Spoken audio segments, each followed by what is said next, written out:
In today's episodes, we're going to be covering marketing sophistication. What are those 5 levels and what do they mean to you and your business? Because if you don't have at least a fundamental understanding of the 5 levels, you're operating on luck, which means there's absolutely no longevity to your business. Let's get right into it. This is Don't Fear Grit with Rob Taormina. Marketing strategies and advertising technologies to help you build a better business. Hey, what's up, guys, and welcome to a new episode of Don't Fear Grit. Today, I want to talk to you guys about marketing sophistication, and this is really coming on the heels of, I had a recent conversation with a client, and we were getting into sort of the nitty-gritty. We're getting super granular, super specific about some of our new strategies that we were recommending, and the client pushed back a little bit, and they said, nah, people are not that complicated. And I think it's so important for us to understand, actually, as they go through and navigate their sort of sales journey with you, but really there's just overall sales journey as a consumer, is their level of sophistication, which basically is their understanding of product, market, service, and all the benefits. They become more aware of these things, hence them becoming more sophisticated. And being that they're more sophisticated, that means that the way that you speak to them, that your narrative in all of your advertising pieces, how you present yourself and your product and what you do to the market also needs to change. And so we're going to go through these levels of marketing sophistication because you need to know it. And if you're not applying it, if you're not intentional about applying the levels of market sophistication to your business, like I said earlier, you are really operating on luck, and you might actually be able to get lucky occasionally. You might be able to get lucky out of the starting gate and ride that for a little bit, but there's no longevity in luck. You need to be intentional because the market is intentional. And you know what? Not only are consumers intentional, but your competitors are, and you are going to be taken over. And that's actually one of the levels, and we're going to get to that a little bit later on. But first, a little bit history. Where did this whole idea of market sophistication come from? Well, it came from this guy. He's considered the king of advertising, and he lived in the heyday of the Mad Men sort of advertising world. And he wrote a book, and it is a pretty dense, thick sort of textbook, but if you can get your hands on it, I highly recommend it. They are like first print, first editions are really expensive. I'm actually fortunate to have a copy. It's something that early on, I bought as per a recommendation from someone, and I went ahead, I purchased it, and I haven't looked back. And it really has shaped how I formulate strategies for my own clients. And it's really something that I really believe there are things that are in this book that are absolutely timeless, because it's really just talking about, basically the human psyche. And as an advertiser, you're pretty much an advertising psychologist. That's the truth of it. And you have to really be sensitive to the journey of all consumers when they're from the moment that they first become aware and to the moment where they also now become an expert, and the way that you talk to them is definitely going to evolve. And so stage 1, and I'm going to actually pull up for if you guys are watching the episode. Awesome. I appreciate you guys. Definitely, I'm going to take this opportunity. If you could do me a favor and follow and subscribe, do all those wonderful things, it helps us out because it shows, all these various platforms that you guys like this content. But if you're just listening, maybe you can also then find this particular episode on YouTube, or Don't Fear Grit, because I'm showing here a little graph that is revealing already all 5 levels, and we're going to go through this together. But level 1 is where the consumer has the lowest level of sophistication, the lowest understanding of your product, your service, your business.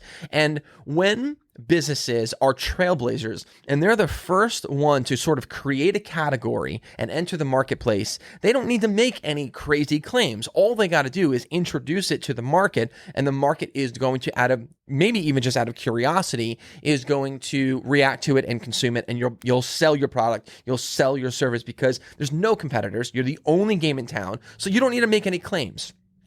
But very quickly, what you're going to find is stage 1 goes to stage 2 because now enter your first competitor. And when there is a competitor, now this is where stage 2 is you have to sort of like start making claims, or you have to amplify your claims to be a differentiator, right? So now there's not just you anymore. You're not the only game in town. There's another competitor who is introducing the same product and the same service. So what do? You make these big claims. You find the value point that it has to do with your product and your service, and you amplify it to the audience, because just saying that you're now in town, just saying that you have the product is not enough. What is the claim? What is the benefit? This is where you explain what is the benefit of your product and service. And as the competitors become more privy to your claims, what do? They amplify it as well. And it becomes this game of tennis going back and forth, this tennis match of going back and forth, who can make the bigger claim, because that's what level 2 is. But level 2 becomes exhausted when the claims now are unbelievable. You've amplified it so much where the amplification of it is so big it no longer is believable, and now you start to lose sales. You start losing market share. And so what you want to do is predict before that happens, and you need to transition to stage 3. And in stage 3 this is where you want to introduce a mechanism, a very specific mechanism that differentiates you, right? So you've exhausted your claim now to the point where it's almost unbelievable, right? But you want to continue in the business journey. You want to continue selling and grabbing more market share, right? Well, you got lots of these competitors, though, competing for the same consumer. So what do? Now you transition to level 3, which is you introduce a mechanism that offers a logical reason why you're claiming what you are claiming. And a good way of understanding this is really thinking of it as a jump rope, right? Is a jump rope, maybe the thing is that the mechanism that they can introduce is there's a weight to it. We have a weighted jump rope, right? And the extra weight helps to, and you can sort of fill in the blank, right? It actually will strengthen your core a little bit more. There's more resistance there. It's not just a piece of rope. Now there's weight. So you've added that mechanism in place. And that enables you now to continue this sales journey with consumers as they're becoming more educated, more sophisticated. They're going to need more than just this is the product. They're going to need more now than this is the claim. Now they're going to need, all right, what is that differential thing? What is your mechanism that makes you different than everyone else? And that's in level 3. Now, between level 3 and level 4 is what you're going to experience is now your competitors. Your competitors are now also introducing mechanisms, individual mechanisms to help differentiate themselves from the competition.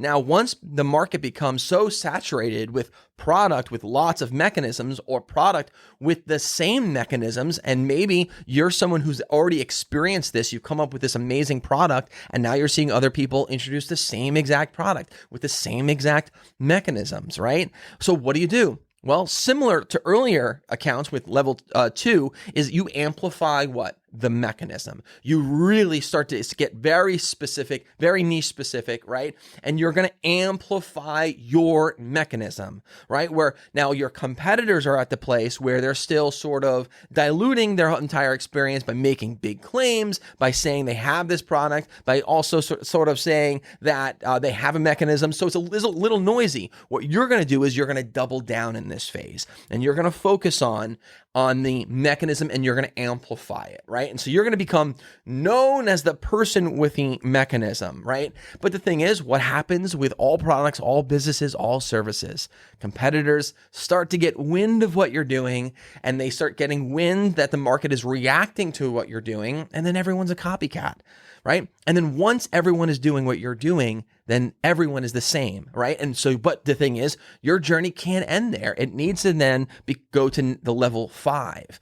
And level 5 is really where things start to splinter for most businesses. And most businesses either experience utter collapse and failure, or they end up actually just giving up and then starting a brand new product. But level 5 is where the big echelon businesses are able to really become an identity, become an icon, become an individual brand. And that's level 5, where now you can lean on your brand to sell the product. You are known for that particular product, even though there are other businesses and brands selling the product. Does that make sense?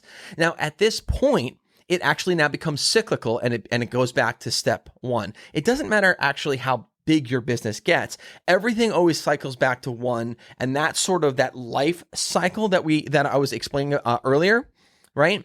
And so what you want to do is be aware and sensitive to this marketing sophistication. Now, how does this apply to you guys? Like, how do you make sense? All right, so I get it. You just identified these 3 stages, right? And this guy from several decades ago wrote this book. But what does it mean to me today, right? Today, this is 2022, late 2022.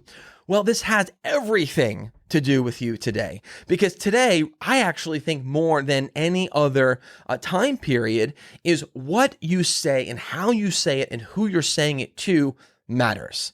It absolutely matters, because we are always under the microscope, and because we're constantly being judged and dissected and analyzed and compared because there's so much noise. We need to get sophisticated with how we communicate what it is that we do, what it is that we're selling, product or service or otherwise. So one example, it matters like in the copy. So we have we have social media, right? And whether it be our personal brands or the brands for our business, and we're communicating to our audiences on a regular basis. And understanding these levels of marketing sophistication helps you to better craft a message so that you can speak to the people where they are in their journey. So what I would recommend to you guys, and what we do for all of our clients, we run Talk IQ Media. It's a nationally recognized social media and video marketing agency. And it doesn't matter if it's a client that's been with us for 10 years, or if it's a brand new client that's just starting out. We're always sensitive to the market sophistication, and we're constantly analyzing this data. All right, this is the product that we have. This is the client that we have. This is the market. This is what their competitors doing. It sounds like a lot of work, but here's why it's worth it. Because the return that you get is much more efficient than the return that you're going to get if you try to just use luck. With luck, you might actually strike it rich. But the thing is, it's going to be temporary and it'll never be consistent. If you want longevity for your business, you have to have a fundamental understanding of market sophistication and always be running it through the filter of these 5 stages. When you do that, your ads will perform better. When you do that, you'll get better engagement across all channels, whether it be ads or organic post. You're going to get a better response from your consumers. You are going to be able to always be one step ahead of your competitors. That's what this does. It's like a sort of like a secret little trump card that you're having in your back pocket that you get to pull out every now and then to be able to inject new life into your business. I hope you guys found value in this, and I really want to encourage you all to take it a step further and research this a little bit more. Now, Eugene Schwartz's book, Breakthrough Advertising. I'll put it up again right here. That's my copy of a Breakthrough Advertising. Again, I said earlier in the show, the first edition, first printings, they're really expensive and they're pretty scarce. However, you can actually get yourself, there's reprint copies that are available, but even the reprint copies, they're going to be a couple $100. But I got to be honest, I think that if you own a business, if you work in any capacity of marketing, you need to read this book. And if you've never read this book, I actually challenge whether or not you can actually be a marketer, because this book will change your life, and the tools revealed, the processes, the principles, the tactics revealed in this book are so high level, and it'll really give you an edge in your game. So I highly recommend just doing some research. There's lots of material out there, and learn. Always be in a constant state of learning, because that's how you're gonna succeed. As always, guys, thanks for tuning in to the show. I hope you appreciated it. Next time, bring one person into the community to listen to the show or watch the show. If you can share it with them, that would be awesome. Appreciate you guys. Until next time, guys, don't fear the process and don't fear grit. Take care.